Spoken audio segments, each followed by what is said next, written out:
Are we ready to go, Arkzin? Everything okay? Cool. Okay, so basically this class is going to be about screen relations. The way that psychoanalysis talks about object relations, except extended far beyond the individual into a network society. These could be the kinds of relations that you have with your laptops or with your iPhone. However, what we're going to look at is the predominant force that has established and maintains these kinds of psychosocial relations, namely the financial sector as it has emerged since the early 1970s. Now, I've called this class the philosophy of finance, but it's going to be pretty obvious that the philosophy I'm interested in is a lot more like that of Karl Marx, or the Frankfurt School, or Michel Foucault, than it is like that of Heidegger, or Derrida, or Jean-Luc Nancy, even though all of those people potentially have something to say about the same things that I'm going to be talking about. The philosophy that I'm interested in begins with the analysis of the material, social, and psychic constraints of particular historical periods, a set of constraints and determinations within which emancipation and political action are possible, but rare. From that kind of perspective, you have to work within and against the conditions of your time. For this reason, on a kind of trivial level, I'm going to make an extensive use of the screen myself. As you'll see, I basically structure the lectures according to a visual and verbal and written dimension. I'm going to focus again and again in these lectures on political and economic structures, organizational forms, technologies, and also rhetorics of persuasion, like advertising. But I'll also make quite a great use of art in the attempt to point beyond the screen and to open up aesthetic and imaginary dimensions, and ultimately to rejoin the emancipatory thinker who counts the most in the work that I do, namely Félix Guattari. As for the practicalities, there are more or less 3 different parts to the course. I've indicated some readings for each of these parts, in each case one of my texts and then a text with which my text is in dialogue. Obviously, as you'll see, there's I'll make reference to quite a lot of work, sociological, economic, historical, and so on. And lest you become afraid that you can't take enough notes to get the titles of all those books right and so on, I will give you towards the end of the class I'll pass around a memory stick, which will not only have all the PDFs that I'll reduce these slideshows into PDFs, the films will disappear, but they will be in the archive as well, plus about 50% of the books and articles will be in the archive, as basically things which I've borrowed from various sources in the network. So you'll be able to leave with a kind of an archive of the class, and that way it can remain latent either until A, you lose your computer, or B, you regain an interest in this material and you want to really delve into it and make something out of it in your own work. Voila.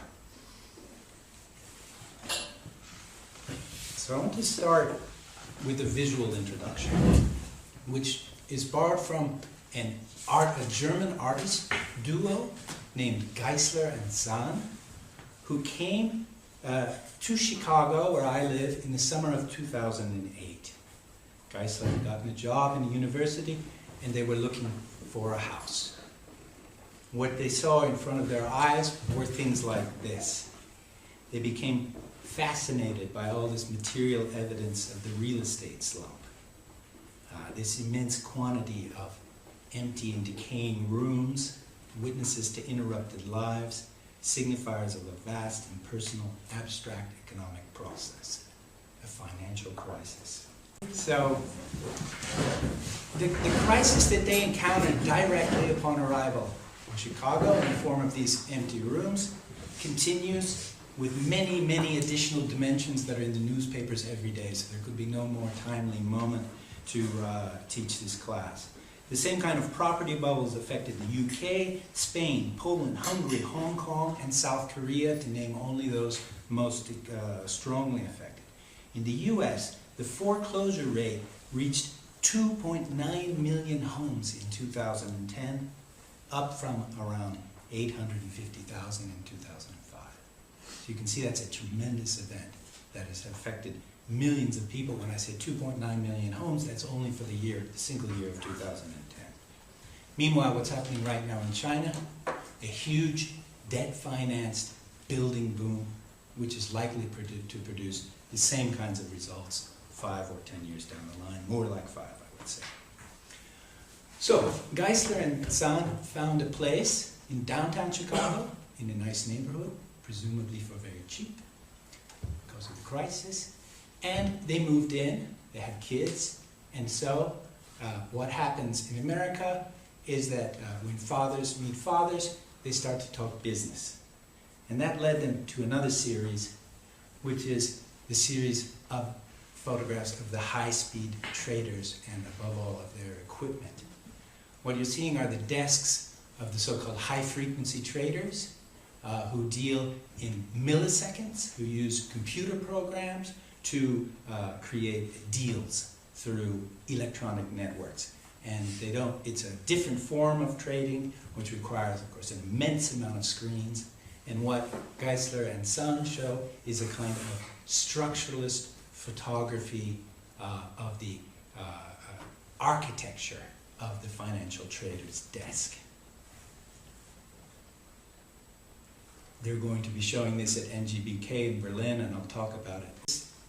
It's a kind of demanding kind of work because it's so spare, but in the details it becomes quite interesting. These findings regarding the market events of May 6, 2010, the so-called flash crash, these details, the bottle of ketchup, the sort of omnipresent sandy wipe and different forms of hand cleaner that you find.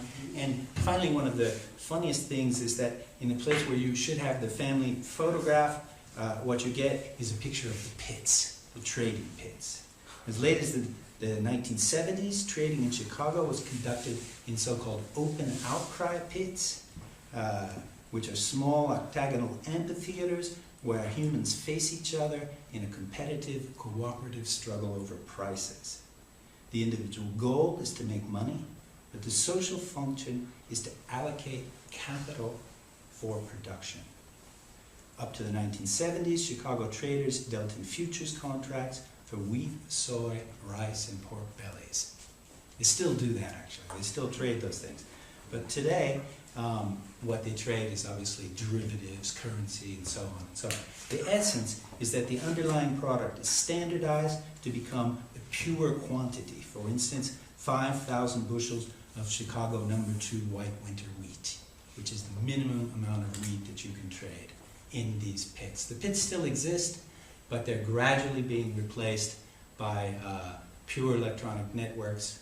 And there's a relationship there between the past of this face-to-face struggle over prices and the present of algorithmic trading, where it's really a duel between computers assisted by machines. There's a genealogy there. And this genealogy is part of what I'm going to get into in order to give you some insight into this predominant factor which shapes the conditions of our society today and which is causing governments to tremble even as we speak. Okay. I would say the enigma here is what's in the black box. It's a relation between signs and things, between math and people. And the point of the class is to somehow try, to some degree, to the degree possible, to open up this black box and to see what's inside of at this point, Gisler and Zun were starting to have some problems with the development of their work. They had actually, their previous project, previous to that of the empty rooms, of the real estate photographs, had been of a different kind of space, which was the simulated space for military training exercises of the American Army located in Germany and Bavaria at an American military base there. And what you're looking at again is this classic kind of structuralist photography, which shows spaces which were set up as places where war can be modeled, where you can carry out a simulation of war. So these are simulated spaces. They are made according to statistical observations, according to analyses. The spaces are then projected and created, and the kind of games that play out there are games which attempt to create a model of warfare. What they couldn't see until actually I met them and we began talking about these things was the relation between these abstract spaces and the models that were taking place there and the models taking place in the financial sector. And the key, the thing that brings them together, is actually the very series with which they began, which is something quite different. It's portraits. Portraits of people involved in the so-called LAN parties of the end of the 90s and the early 2000s, who are basically involved in first-person shooter games. And so they're hooked into an electronic network. And the pictures are taken exclusively at the moment of the kill. So it's here when you see the meeting between the nervous system and the finality of the game, which is to score that, and you must call it by its name, that kill. So they became, when they did this in the late 90s and the early 2000s, they became, quite fascinated by this expression on the face of the people. And when they began to see that all their work, in fact, involved this linkage between a human nervous system, a mathematical model, and its computer simulation, whether in real space or in the world of the financial markets, then they realized that in fact all their work was exploring the exact same questions, the same conditions. And they decided for the exhibition that they were going to be holding at NGBK in Berlin to give a name to that, and they called it the volatile smile, which is a reference to a mathematical figure that is observed in the financial markets since the late 1980s. It's the range of volatility that affects a stock or any other asset as it is traded on the extremely rapid computerized markets of today. So,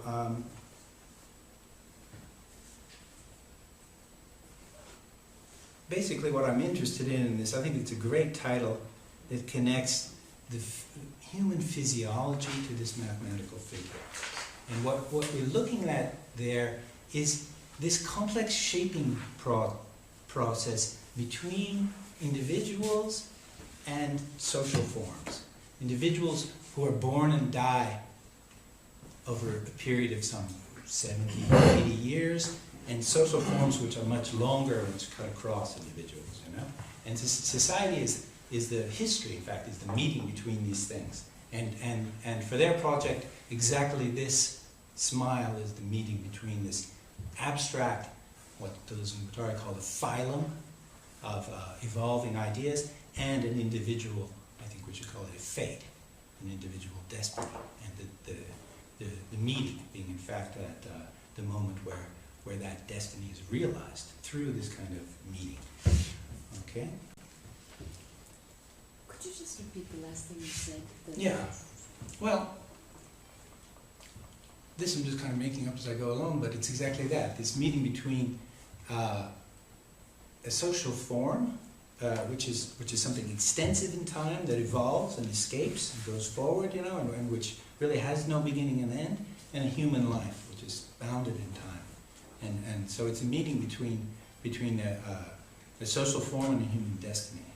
And that's, there's something faithful about that. because that is in fact the condition of life. In society, the two things are not the same, but they're constantly meeting and both transform through this meeting. Right? So that's the point at which the entire class will always be focused. It's always there. Because I am not one of those people who believe that abstract processes are all there is, or that this faithful factor is negligible. I think rather that that history itself is the combination of the two. That is to say, human beings always bear an element of singularity, which itself actually inflects the vast abstract processes of history, whether it be economic history or political history, or rather the conjunction of those and other that form civilization itself. And we'll get into that in detail, because Guattari is very, very interested in that possible bifurcation that's brought about by the singular element in human experience. Again, possible, but not necessary. Possible, but rare, because singularities can also be bulldozed out of existence, as we also see all the time. So now I want to get into, in a more disciplined way perhaps, the subject of the class, and then a little bit the order in which we will take things. What we're going to study can be considered a diagram of power, namely the interaction diagram, and its historical development as embodied and exemplified by computational finance.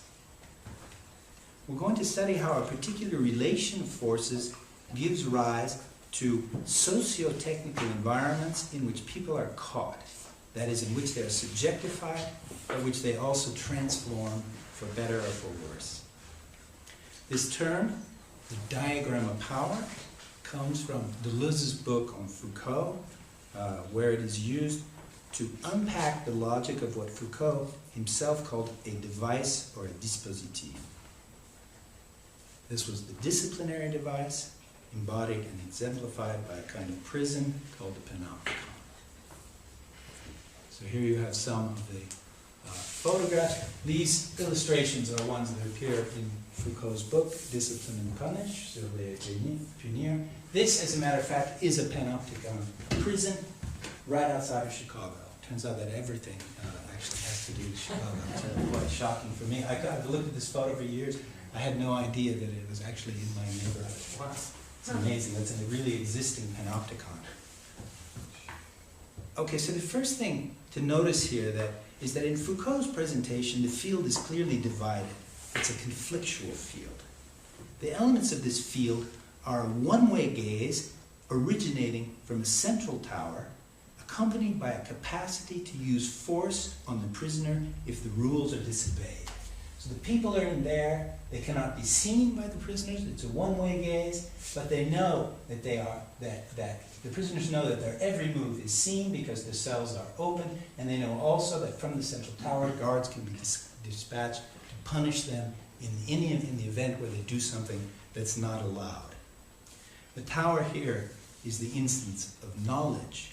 The coercion of the guards, or whoever occupies this function, gives knowledge the force of law. And the result is the internalization by the prisoner of the rules imposed by the disciplinary gaze. So you have a structure like this: distance observation, coercive force, internalization of the law. The idea of the panopticon is that soon neither the guards nor the watchers will be necessary because the prisoner will have internalized this law. And that's why the panopticon is not only the model of a prison, but it's also the model of the army, of the factory, of the school, of course, as the perhaps primary instance of the disciplinary regime, and so on and so on and so on. Deleuze stresses that the device, or diagram, as Foucault called it just once, is not reducible to any of its specific instances. It is in no way reducible to an architectural setting like the panopticon. It precedes them, gives shape to them, and in that way it is, Deleuze says, coextensive to the whole social field. If we abstract From the concrete example, we can then derive the terms of the relation, which, as I said, are distance observation, coercive force, and internalization of the law. Any material reiteration of these basic relational terms will constitute the embodiment of a disciplinary diagram. It should be obvious how similar this is to the Freudian model, where the child internalizes the father's threat of castration so as to create a superego. Socialization, the need for an inner censor, the knowledge of the law and its legitimacy, the replication of state power within the individual, the sovereign individual. These are the great themes of psychology, sociology, and political theory in the modern democracies.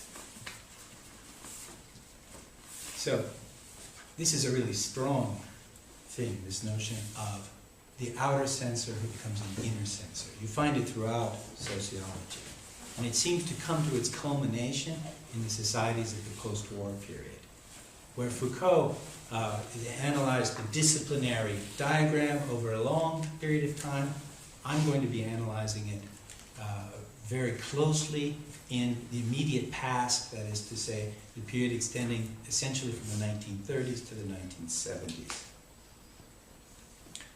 But what then is a contemporary diagram of power? And why talk about diagrams anyway? As you may know, diagram is really Guattari's word, and he got it from the cyberneticians. So let's look at the source of this concept of the diagram, the simplest possible feedback diagram, which still shows you a divided field. This diagram comes out of the Second World War, essentially. I can read you a definition of feedback, and you'll see how a certain, you'll see how this kind of diagrammatic structure is inscribed in the theory of technology and in technology itself. The expression feedback is used by engineers in two different senses. In a broad sense, it may denote that some of the output energy of an apparatus or machine is returned as input. An example is an electrical amplifier with feedback. Positive feedback adds to the input signals and does not correct them. The term feedback is also employed in a more restricted sense to signify that the behavior of an object is controlled by the margin of error at which the object stands at a given time with reference to some relatively specific goal. The feedback is then negative, that is, the signals from the goal are used to restrict outputs which would otherwise go beyond the goal. All purposeful behavior may be considered to require negative feedback. If a goal is to be attained, some signals from the goal are necessary at some time to direct the behavior.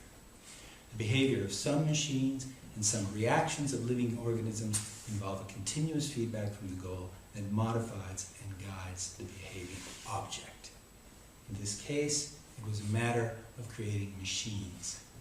Very specifically, it was a matter of creating an anti-aircraft gun which would be aimed by computer, where the feedback is coming from a dodging plane and where the point is to aim not at where the plane is but where it will be. So it's an anti-aircraft predictor is actually where Norbert Wiener forged his ideas on feedback. And it is Norbert Wiener who coined this term and brought this concept into the world. Negative feedback means that the feedback here is dampened.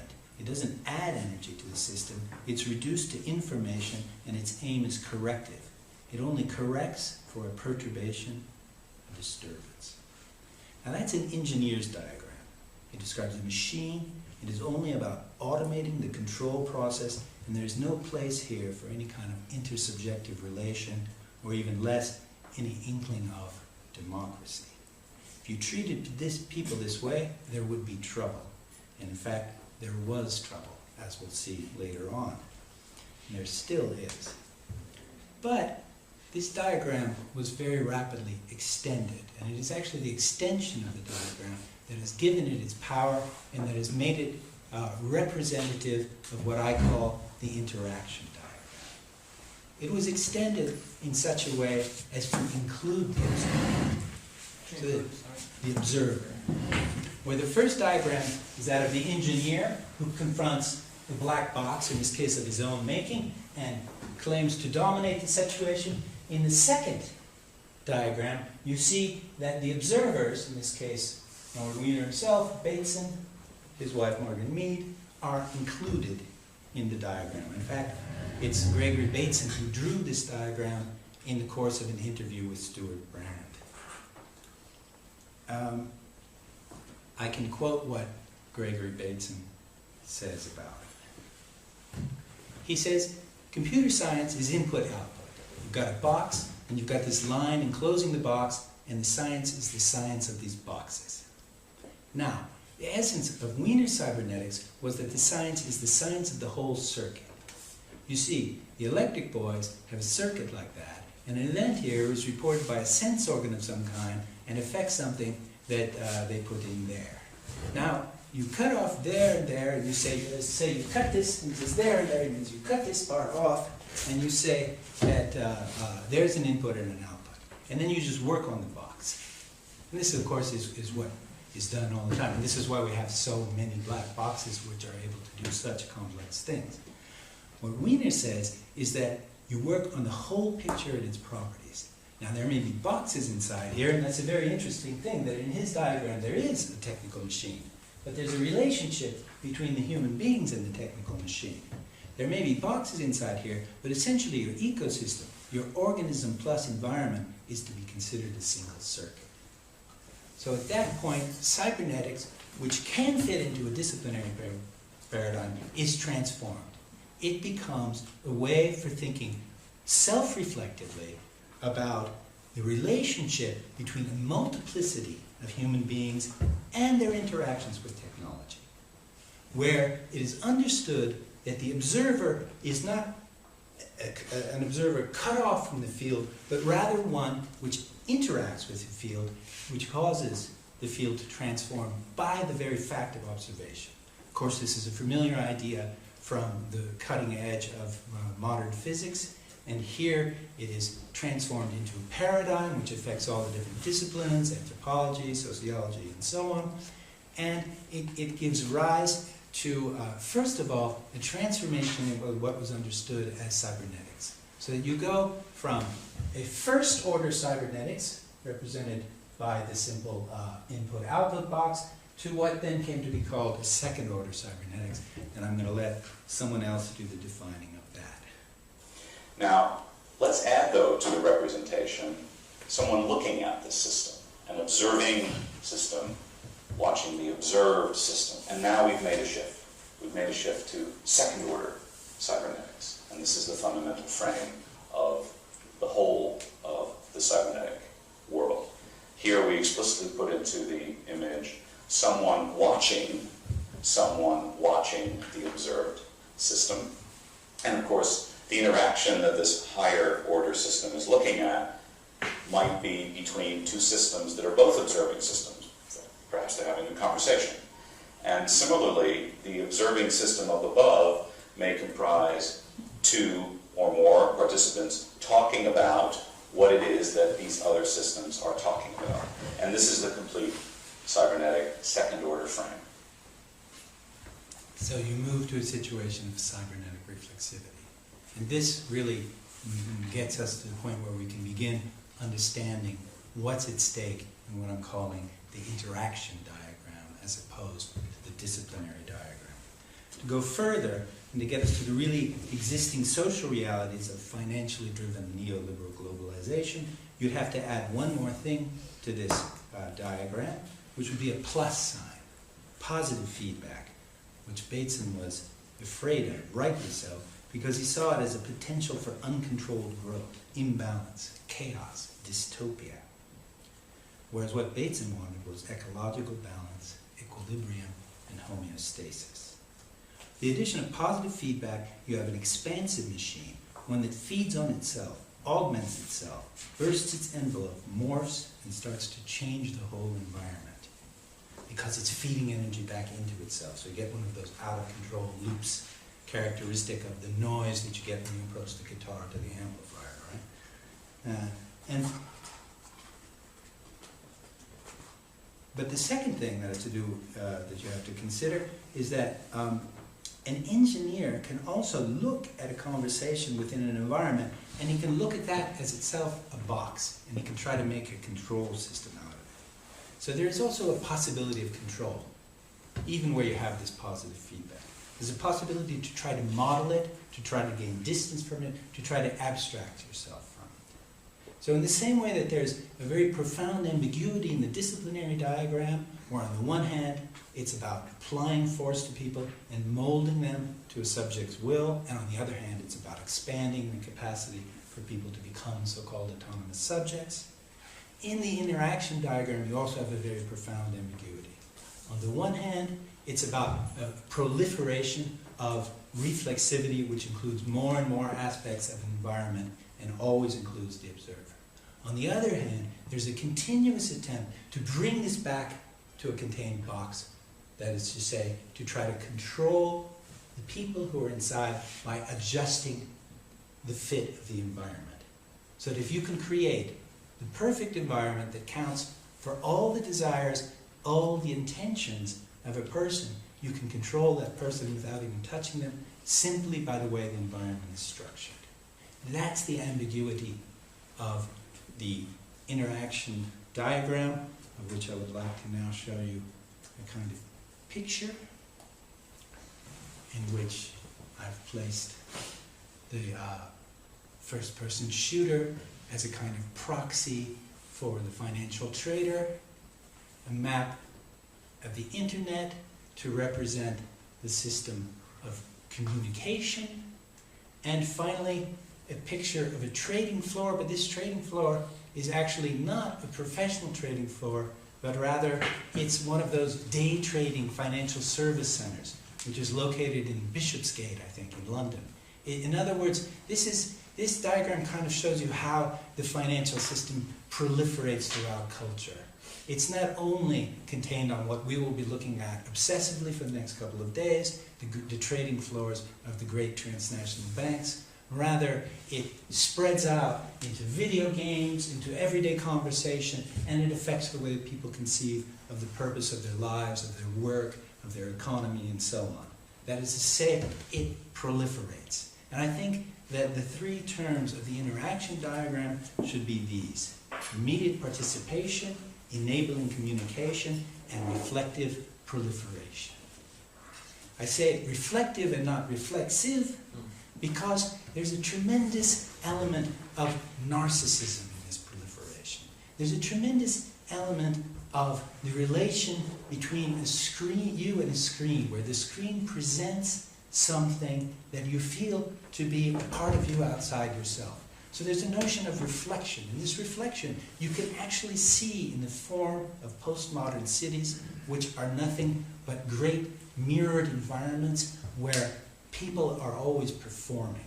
They're engaging in what I call speculative performances. And those performances are meant to to valorize the self. That is to say, to make the self into an object of potential speculation.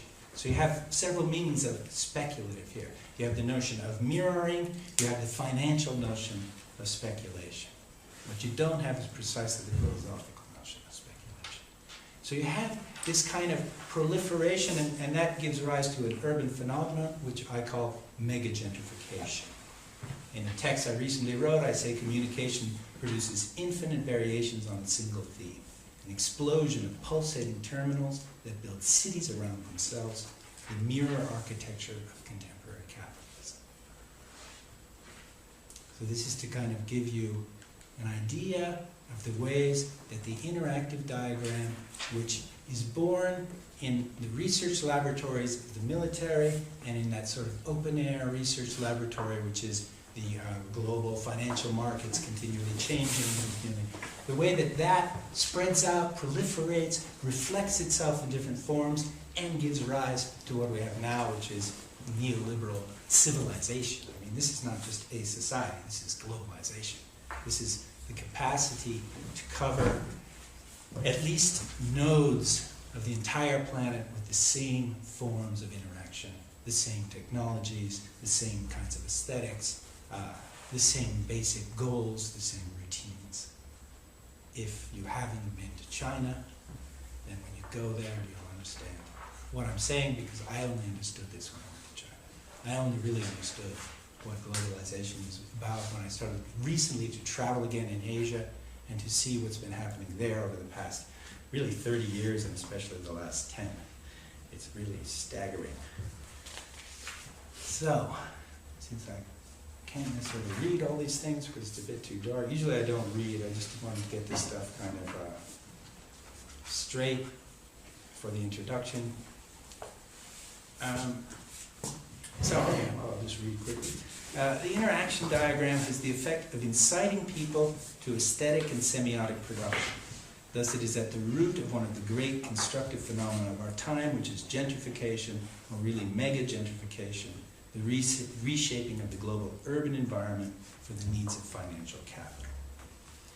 As I said before, finance embodies and exemplifies the interaction diagram, but you find it everywhere, in war and games and organizational theory and entertainment, etc., etc.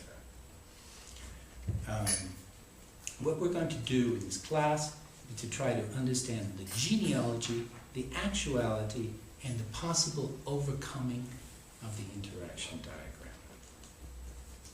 First, in the first 2 days, we'll take a historical cut, looking at the transition from Fordism, which is the period where the disciplinary diagram really operated perfectly and in many ways reached its pinnacle, to informationalism, and trying to understand the process of dialectical reversal that leads to the interaction diagram.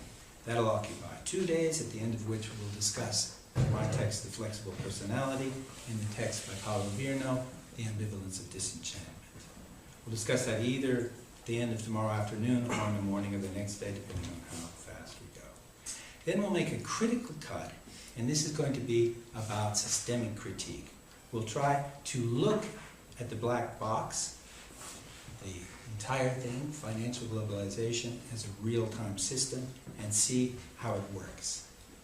At that point, I'm going to introduce some perceptual and analytic strategies to try to help you apprehend the system and grasp it for yourself. I'll be particularly interested in the relationship between financial interactionism and the what Marxists used to call real production. These two, I think, are totally intertwined. I think one of the great mistakes of most left criticisms over the past 30 years and more has been to suppose that the financial economy is entirely separated from the real economy. It's not the case at all. It informs at every second the way that not only the movement of goods, their distribution and their consumption, but also, as I tried to point out before, the shaping of the environments through which those goods move. Therefore, it informs the very pattern of our lives. It informs pretty much everything that we do, and of course, where we are right now is one of the classic instances of the society that we live in. I mean, the kind of way that we've come together, the types of coordination that entails, the place, the transnationality, and so on, are characteristic of the present. We are living in these social forms, and our destinies as individuals encounter them at this moment as in our dreams, and so on, and so on, and so on. So I think this is, I mean, I really do think that the Marxist approach to philosophy is a good one, because it tries to get at what gets under your skin and what exceeds you as an individual, and makes you aware of that give and take between your singularity and the abstract universals that structure all the singularities into patterns. Right now? 451. 451. So let's have some discussion about this first set of proposals. I mean, it would be nice to understand what I'm talking about when I propose the interaction diagram, which is still up on the screen, and what do you think? What do you understand? What don't you understand? And what sort of background would you like on this concept? Just one question. You just said that it's a question of the universal, abstract universal singularity. Is it more proper to say that it's a question of concrete universal singularity? Well, you're absolutely right. I think that this relation between the abstract and the concrete, as I was trying to say, is sort of, they're really inseparable. The abstract is a moment of the concrete and vice versa. All of that, I think, can be dissociated, however, from the singularity, from those, you know, clinements, as they say, those points of bifurcation that are inherent to, apparently not just to human experience, but it's something pretty basic in the way that things evolve in the universe generally. And so I think I like what you're saying, because there's this concrete, and in what I'm talking about, the abstract universal becomes the conditions of this cooperative competition in financial capitalism. It takes place as a semiotic game, you know. It's science. It's all about science. It's particularly about mathematics and the creation of models that are meant to rival other models. All of that is eminently concrete. It arises directly out, for instance, the modelization in the passage to math and network finance arises out of the pits. And the pits themselves, the trading pits, those octagonal, you know, they're like octagons, and they have like, you know, a hierarchy, they have steps, so there's a hierarchy in there. And they're shouting and making those hand signals about wheat, about corn, about pork bellies and all that, you know. So you have this relation between the abstract and the concrete that I think is ever present. I mean, there are two different moments, though. And it's really interesting to understand that relationship. To say there are two different moments doesn't really imply that they're different, that there's anything immaterial. I mean, representation itself is material. However, when you analyze it, it's very important. I mean, it's useful to analyze two different moments, and human beings have been doing this for so long with all our theories about language and so on. Marx really introduced this relationship by insisting on the concrete universal, you know? And that insistence is something that I will also carry out when we start to talk about the other half of what's indicated in the title, namely just-in-time production. Because the sort of swirl of movement in the financial markets has given shape to this system that is able to convey to us, you know, a bottle of water or a clothing item, you know, from across the world according to the fluctuations of fashion. This is something incredible, you know? I mean, the speed at which this goes. And moreover, the capacity to keep money liquid, that is said to keep it in an available form, and not only to keep it in an available form, that is to say in a symbolic form, as circulating capital and not as fixed capital, but even more the capacity to borrow it and to have it when you don't have it is what has accelerated the economy so intensely. So that we live, I mean, obviously, I don't know if it's a different world than the one you were born in, because it depends on your ages, but I'm only 50 years old. It's a completely different world than the one I was born in. Because the degree of circulation of goods is so much greater now. The distances are so much more vast. The very lives of the goods, I mean, these things now wear out in a couple of years, you know. The programs that are used in them wear out in 6 months, are replaced. And so that what capital has done, and I'll get to this later on, what the speedy, fragmented, sort of multi-aspectual, if you will, let us say, the way that capital analyzes different facets of things and so on, all of these things which are carried out semiotically have in turn influenced what we consider to be material goods, which present themselves to us now as the current face of a sort of continuum which is constantly being replaced by a related but different face, a related but different aspect. I know I will use a computer, but it won't be the same computer. I know I'll use a program, the same program, but it will be a different version, and so on and so on. So it's a long answer to a great question. Do you have an objection? No, I can ask it later. It's not really an objection, it's just a little bit of clarification, but it's more my own curiosity than necessarily that. Lectures of mine. Curiosity is good. At what stage would you say, maybe you've said this already, but we went pretty fast, at what stage would you say we went from a feedback diagram to this interaction diagram? Yeah, I will. What's the engine, if any, identifiable it is? I don't know. Yes. Well, in all, I mean, as I will explain in the upcoming section after the break, the interesting thing is that these changes tend to happen. There are moments of accelerated change, which are the moments of crisis, essentially. And so I think it happened around the time of crisis. The emergence of second-order cybernetics dates essentially from when else? 1968, of course.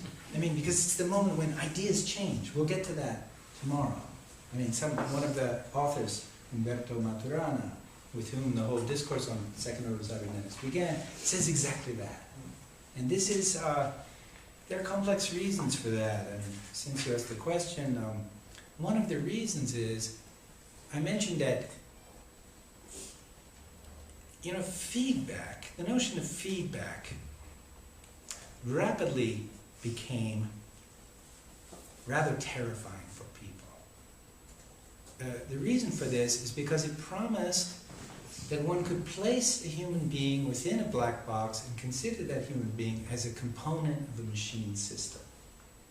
There's a kind of famous passage in one of the Macy conferences, which are these meetings between scientists, engineers, sociologists, anthropologists, physiologists, and so on, CIA officers, etc., immediately after the Second World War, when a military physiologist, a guy named Stroud, said, okay, we have a gun, one machine, and we have another machine, which is the enemy airplane. What kind of machine have we placed in the middle? He was talking about the gunner. And from that initial conceptualization of the human being as a piece within an extended feedback system, a piece which could be analyzed, whose physiology could be known, and who could be inserted as a dependable relay in a complex set of operations, from that you move to a situation where entire factories began to be built around a very precisely measured human being. A human being to whose wrists and elbows were attached little sound-emitting devices so that by the Doppler effect you could measure to some, I believe what they used was 1/64 of a second, the movements of the gesture, so that you could know exactly how long that should take to pick up that object in the factory. And therefore, the large machine, which is a factory, could be run with very precisely analyzed machines called workers. Now that became unbearable for the workers, obviously, but also for the scientists who were being asked to perform these operations, who were being asked to perfect these machines. And my conclusion after a few years of studying this subject is that the emergence of second-order cybernetics, or in other words, the inclusion of the observer within the system, is really meant to destabilize that instrumental use of a scientific theory. And there's one person who says this very clearly, and it's Heinz von Forster. And there'll be a quote from him tomorrow where he says it. He says it in 1979, but he'd been practicing it. He was a close friend of Maturana and Varela, two Chileans, and he imported their ideas immediately into the American discourse. He formalized them mathematically, and he began to create paradoxes whose effect was essentially to attempt to render cybernetics, first of all, useless for the military, and second of all, increasingly useless for these kind of instrumentalization of human beings.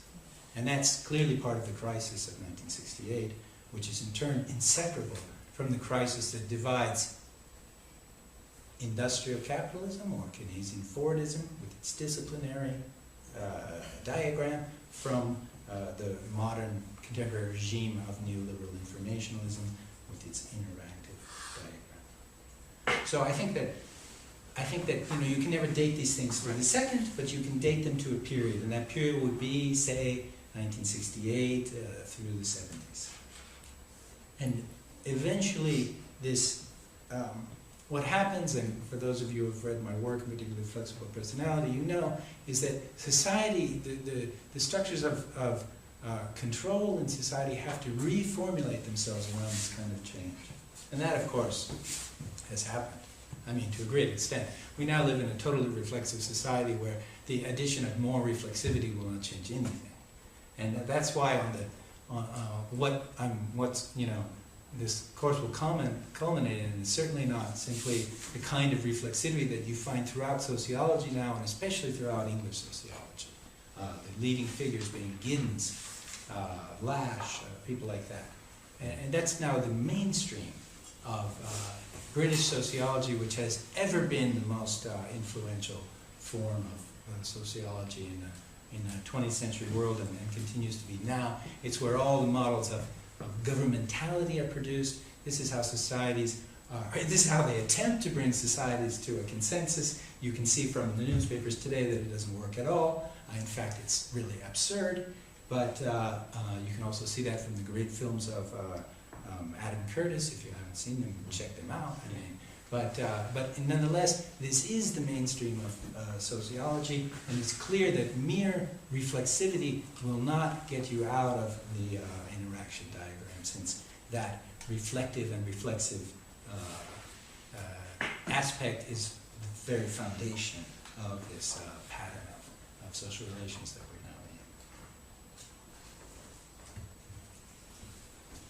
now in.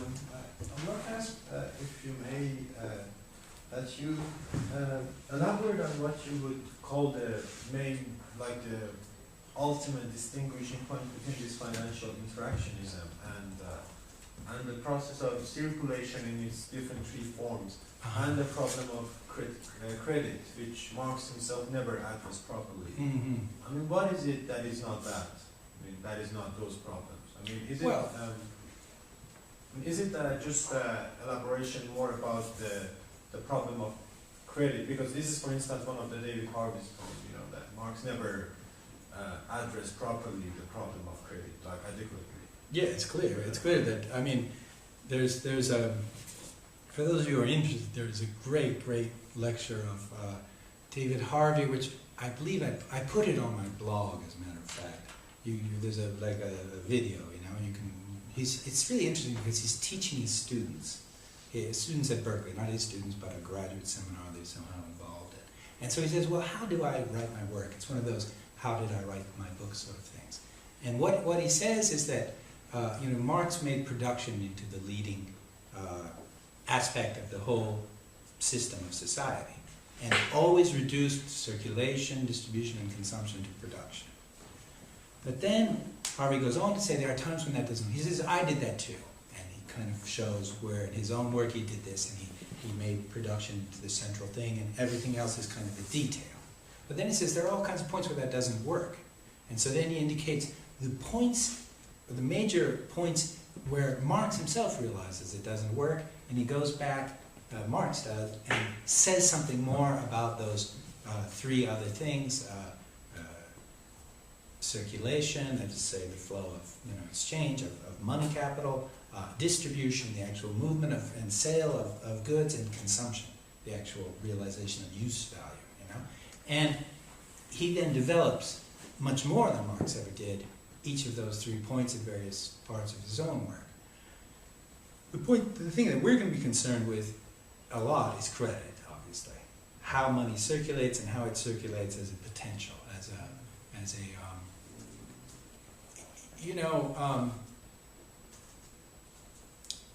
now why should money continue to circulate as a potential when the whole point is to do something with it, to build, to create a production facility? That's what Marx thought. He thought that basically capital really exists as fixed capital, because fixed capital, is a very rich thing, because it involves the creation of architecture, of machines which are going to potentially outlast generations of people, around which entire cultures of productivity are going to be formed, around which skills are going to accumulate, around which cities are going to grow, And so this is how Marx saw fixed capital, and this is the reason why I thought it was so important.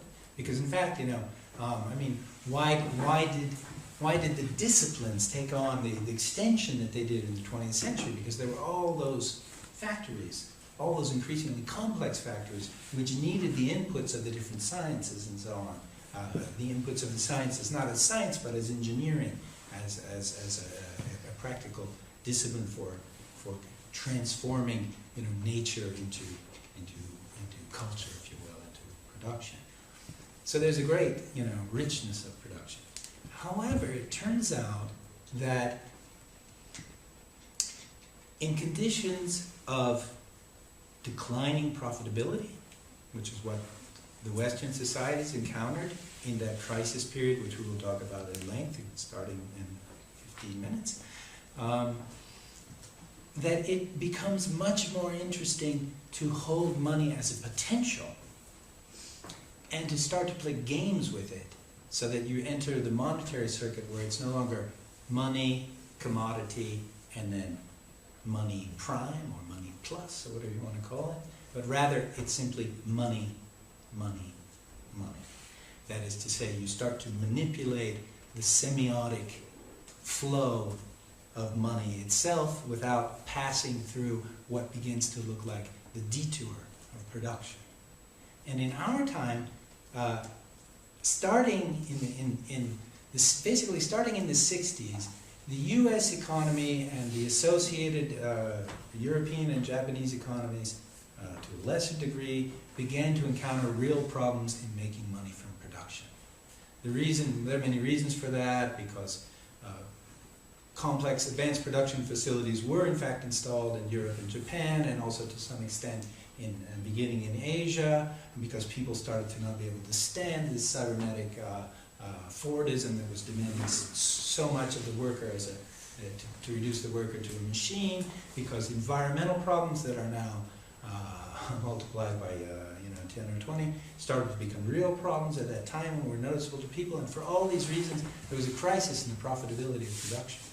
And so you started to have this expansion of circulating capital. And the thing that had never really been seen to this extent, circulating capital had always had its neighborhoods.